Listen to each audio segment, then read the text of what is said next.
Hello दोस्तों, स्वागत है आपका हमारी एक और नॉलेजेबल वीडियो में। और आज हम क्लास 8 के लेसन 5 जो कि हमारी जिज्ञासा जो बुक है विज्ञान की, उसके क्वेश्चन आंसर करेंगे। हमारे लेसन का नाम है बलों को जाने। बल यानी कि बल वो धक्का या खिंचाव है जो किसी वस्तु की गति को बढ़ाता है या बढ़ाने का प्रयास करता है, या घटाता है या घटाने का प्रयास करता है। यानी जो किसी वस्तु की स्थिति, जो भी उसकी गति की या विरामावस्था की, उसमें बदलाव करने का प्रयास करता है, चाहे वो सफल हो या ना हो, लेकिन प्रयास करता है, उसे बल कहते हैं। तो पूरा हमारा जो चैप्टर है बल के बारे में हम पढ़ चुके हैं, इसको समझ चुके हैं। आज हम इसके क्वेश्चन आंसर करेंगे। तो आइए क्वेश्चन आंसर स्टार्ट करते हैं, ताकि ज्यादा लंबी वीडियो ना बने, बिना आपका समय गवाए। पहला प्रश्न है, स्तंभ क में दिए गए बल का मिलान स्तंभ ख के संगत उदाहरण से कीजिए। अब देखिए, स्तंभ एक में बल का प्रकार दिया हुआ है कि कितने जितने जितने प्रकार के बल होते हैं, और स्तंभ ख में दिए गए उदाहरण। तो इधर आप देखिए, सबसे पहला है पृष्ठीय बल, चुंबकीय बल, घर्षण बल, गुरुत्व बल और स्थिर वैद्युत बल। अब बल आप पढ़ चुके हैं कितने प्रकार के होते हैं।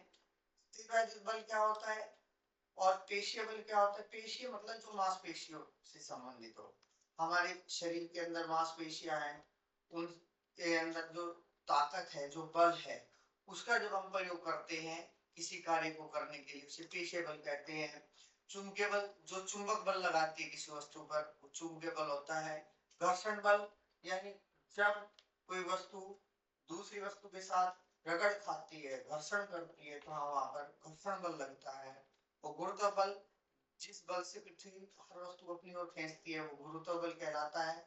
और स्थिर वैद्युत बल तब होता है जब कोई दो वस्तु आपस में रगड़ खाती है, और वो वस्तुएं ऐसी वस्तुएं जो कि चालक नहीं हो विद्युत की, ऐसी वस्तुएं, तो वो आपस में जब बल लगाती हैं तो उन्हें स्थिर वैद्युत बल कहते हैं।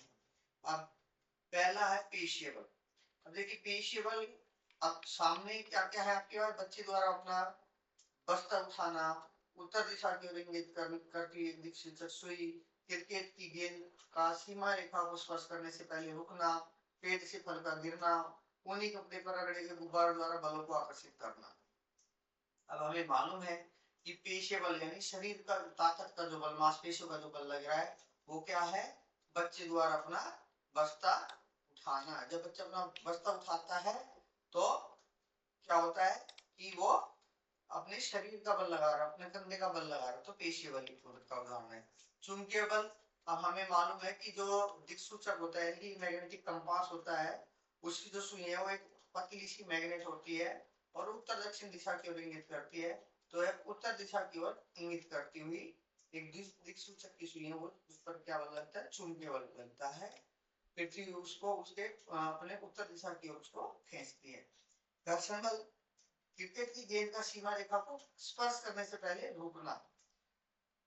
जब हम क्रिकेट खेलते हैं तो गेंद लुढ़कती रहती है, तो उसमें जो ग्राउंड के साथ जो रगड़ खाती है, चाहे उसमें घास हो या ना हो, कच्चा ग्राउंड हो, तब भी वो जब रगड़ खाती है गेंद ग्राउंड के साथ, तो ग्राउंड उसको रोकने की कोशिश करता है।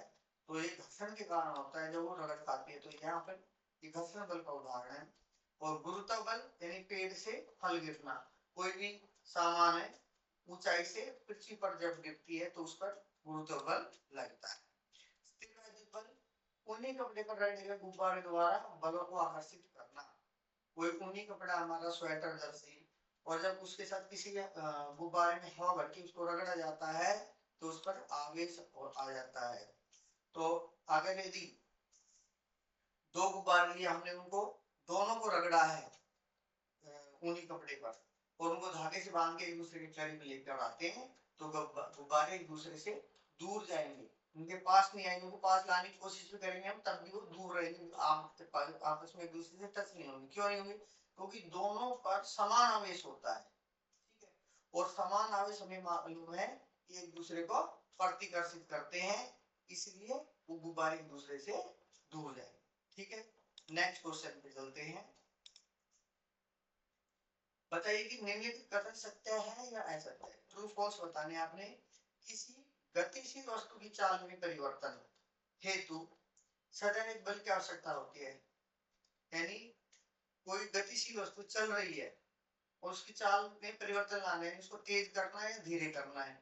तो तेज करना हो चाहे धीरे करना हो, हमें क्या चाहिएगा, उसके लिए उसको या तो धक्का देना होगा या खींचना होगा, तो उसके लिए भी बल लगाना पड़ता है। तो ये बात सही है, ट्रू है। घर्षण के कारण समतल सतह पर व्यक्ति भी गेंद की चाल में वृद्धि हो जाती है। नहीं, बिल्कुल गलत है। घर्षण वस्तु की चाल को धीमा करता है, व्यक्ति गेंद की चाल को धीमा करता है, ना कि बढ़ाता है। ठीक है, ये असत्य है। अगला, एक दूसरे से कुछ दूरी पर स्थित दो वस्तुओं आवेशित वस्तुओं के बीच कोई बल नहीं लगता। ये भी गलत है। ये कोई भी दो वस्तु जिन पर आवेश है तो उन पर कोई ना कोई बल जरूर लगेगा, चाहे वो बल आकर्षण बल हो चाहे प्रतिकर्षण बल हो, लेकिन बल अवश्य लगता है। तो इसलिए भी ये गलत है, असत्य है। ठीक है, चलिए नेक्स्ट। दो गुब्बारों को उन्हीं कपड़े से रगड़कर एक दूसरे के समीप लाया जाए तो क्या होगा और क्यों। ये इस प्रश्न का जवाब मैंने अभी ऊपर वाले प्रश्न में दिया था, तो वही सेम इसने लिखा है। जब दो गुब्बारों को कपड़े से रगड़ा जाता है तो दोनों गुब्बारों पर स्थिर वैद्युत आवेश उत्पन्न हो जाता है। दोनों गुब्बारों पर एक ही प्रकार का आवेश आ जाता है। जब इन्हें एक दूसरे के समीप लाया जाता है तो समान आवेश एक दूसरे को प्रतिकर्षित करते हैं, यानी धकेलते हैं, इसलिए दोनों गुब्बारे एक दूसरे से दूर हट जाते हैं। समान आवेश एक दूसरे को प्रतिकर्षित करते हैं। ठीक है, नेक्स्ट 14 प्रश्न है। जब आप जल से भरे किसी गिलास में एक सिक्के को डालते तो वह डूब जाता है, परंतु जब आप एक बड़ा लकड़ी का टुकड़ा जिसमें जल में जो जिसको जल में डालते तो वो तैरता रहता है। व्याख्या कीजिए कि लोहे की कोई वस्तु हो तो डूब जाती है, लेकिन लकड़ी का कोई टुकड़ा वो तैरता रहता है, क्यों। देखिए, कोई भी वस्तु है जब वह किसी तरल पदार्थ में डाली जाती है तो ये डिपेंड करता है कि वो किस पदार्थ की बनी हुई है, और उसी के कारण उसका घनत्व की तुलना की जाती है कि उसका घनत्व कितना है। अगर ये उस द्रव पदार्थ के घनत्व से उस वस्तु का घनत्व कम है तो तैरती रहेगी, बराबर है तो पानी के अंदर तैरेगी, और उससे कम है ज्यादा है उसका घनत्व, तरल पदार्थ से वस्तु का घनत्व ज्यादा है तो वो नीचे बैठ जाएगी। ठीक है, अब जब किसी वस्तु को जल में डाला जाए तो उस पर दो बल कार्य करते हैं। एक गुरुत्वाकर्षण बल जिसका जो कि नीचे की ओर खींचता है उसको, दूसरा उत्प्लावन बल। उत्प्लावन बल क्या है कि कोई भी तरल पदार्थ है उस वस्तु को ऊपर की ओर धकेलने की कोशिश करती है। जो तरल पदार्थ उस वस्तु पर ऊपर की तरफ बल लगाता है उसे उत्प्लावन बल कहते हैं। अब सिक्का है, उस सिक्के का भार अधिक होता है क्योंकि ठोस होता है, एकदम सॉलिड होता है वो, और उस पर लगने वाला गुरुत्वाकर्षण बल उत्प्लावन बल से अधिक है। यानी कि पृथ्वी उसको अधिक बल से नीचे खींच रही है और पानी उसको ऊपर की तरफ कम धकेल पा रहा है, इसलिए वो सिक्का जल में डूब जाता है। वही लकड़ी का जो टुकड़ा है उसका घनत्व जल से कम होता है, इसलिए उस पर लगने वाला उत्प्लावन बल उसके भार के बराबर या उससे अधिक हो जाता है, इस कारण लकड़ी जल पर तैरती रहती है। ठीक है, यानी उस पर गुरुत्वाकर्षण बल कम है, कम लगेगा। क्यों कम लगेगा, तो उसमें वजन कम होता है, लकड़ी हल्की होती है, इसलिए वजन कम लग रहा है, गुरुत्वाकर्षण बल कम है, तो उस और उसका उत्प्लावन बल ज्यादा हो गया उससे, इसलिए वो वस्तु ऊपर पानी में तैरती है। ठीक है,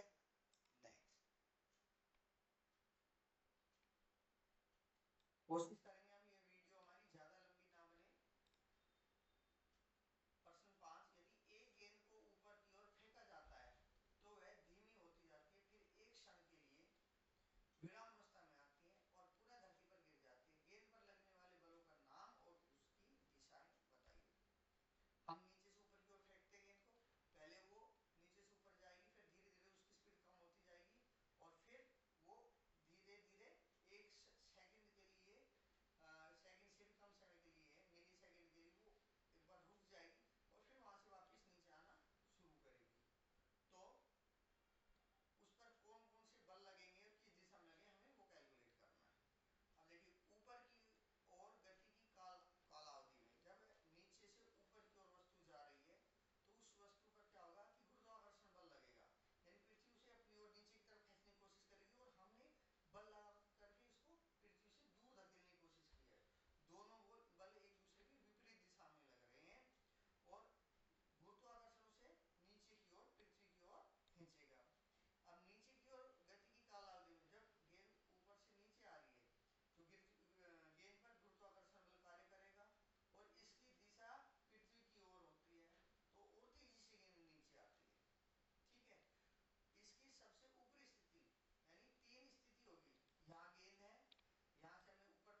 यहाँ से छोड़ दिया, क्योंकि यहाँ से कैसे यहाँ आएगी और फिर वह एक नत तल पर एक उसके पश्चात, नत तल मतलब स्लांट लाइन, स्लांटिंग लाइन, ये लाइन ऐसे है ना, ऐसे उसके पश्चात तो गेंद पहले ऐसे आएगी नीचे की तरफ, उसके बाद सीधी सतह पर गति करती है, फिर यहाँ से ये गेंद ऐसे जाएगी इस दिशा में, ठीक है, यहाँ से ये गेंद इधर आएगी, गेंद यहाँ पहुंच जाएगी। अब क्षैतिज सतह पर यह बिंदु ख पर विराम अवस्था में आ जाती है, यहाँ आके वो गेंद रुक गई। एक ऐसी विधि लिखी जिसमें गेंद को उसी बिंदु कैसे छोड़ा जाए, तो वह बिंदु ख से पूर्व और बिंदु ख को पार करने के पश्चात विराम अवस्था में, यानी कि दो कंडीशन बतानी, जब या ये गेंद यहाँ की बजाय यहाँ रुक जाए, ठीक है, उस यानी ख से पहले रुक जाए या ख पार करने के बाद रुक जाए, ठीक है।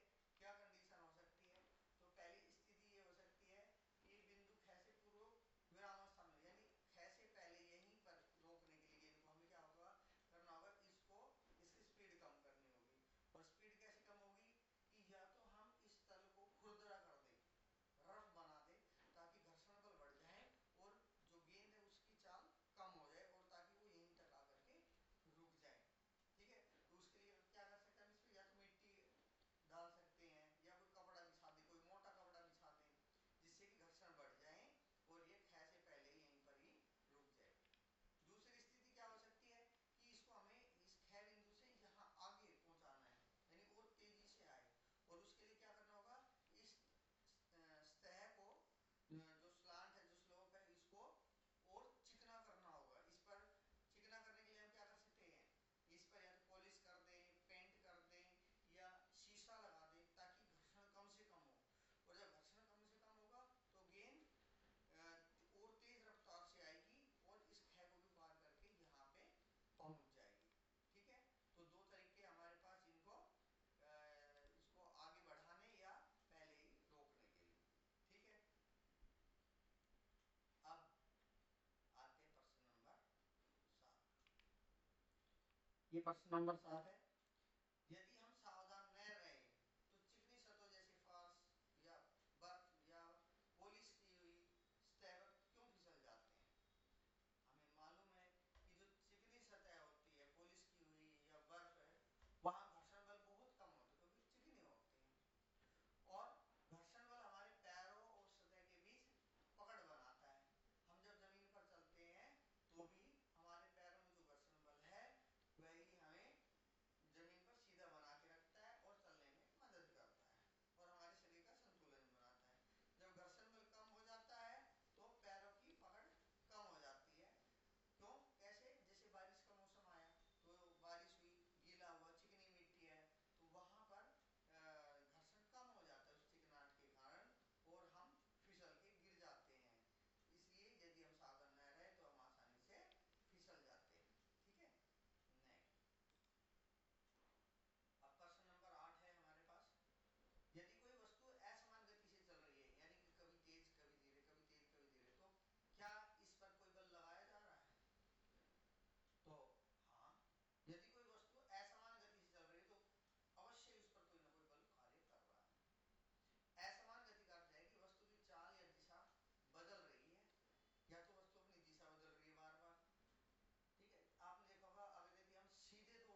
और ये हर स्थान पर समान रहता है, यानी वस्तु का द्रव्यमान कभी भी नहीं बदलता है। आप ये ध्यान रखिएगा, वस्तु का जो भार होता है वह बदलता है, द्रव्यमान कभी भी नहीं बदलता है। ठीक है, नेक्स्ट, आप समान आमाप और आकृति की भिन्न भिन्न पदार्थों से बनी तीन वस्तुएं, एक, दो और तीन, जल में रखी गई हैं। वे भिन्न भिन्न गहराई तक डूबती है, जैसा कि चित्र में दर्शाया गया। ये देखिए, ये एक बर्तन था, इसके अंदर ये तीन वस्तुएं हमने रखी हैं, एक ज्यादा डूब रही है, एक थोड़ी कम डूब रही है, तीसरी और कम डूब रही है। यदि तीनों वस्तु एक दो तीन के भार क्रम से W1 W2 W3 है, तीनों के वजन है जो W1, इसका W1, हम लिख देते हैं W1 W2 और W3 है।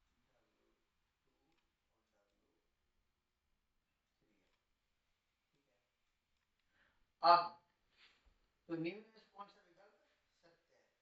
अब क्या विकल्प है आइए देखते हैं। अब यहाँ पर चार विकल्प दिए गए हैं हमें कि W1 बराबर W2 बराबर W3, क्या तीनों का वजन बराबर है? अगला, क्या W1 बड़ा है W2 से, W2 बड़ा है W3 से, यानी सबसे हल्का W3 है, यानी ये जो पदार्थ है ये सबसे हल्का है। और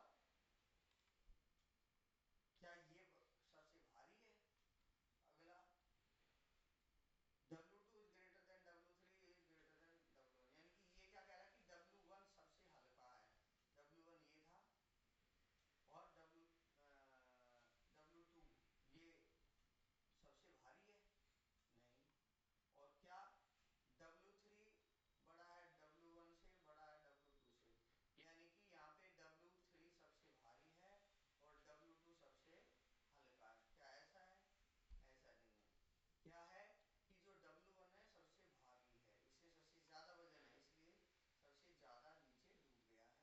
फिर W2 उससे थोड़ा हल्का है, तो थोड़ा सा बाहर की ओर निकला हुआ है। और W3 सबसे हल्का है, तो इसलिए ये सबसे ज्यादा बाहर है। अंदर जो पदार्थ भरा हुआ है, इसके अंदर जो लिक्विड भरा हुआ है वो सेम है, चाहे वो पानी भी हो सकता है, तेल भी हो सकता है, दूध भी हो सकता है, कुछ भी हो सकता है, यानी उसका घनत्व तो एक ही है। लेकिन फर्क क्या है इसका, मतलब जो ये सिलेंडर डाले गए हैं, जो पदार्थ डाले गए हैं, वस्तु डाली गई है, ये हो सकता है पहली वाली लोहे की बनी हो सकता है दूसरी वाली रुई की बनी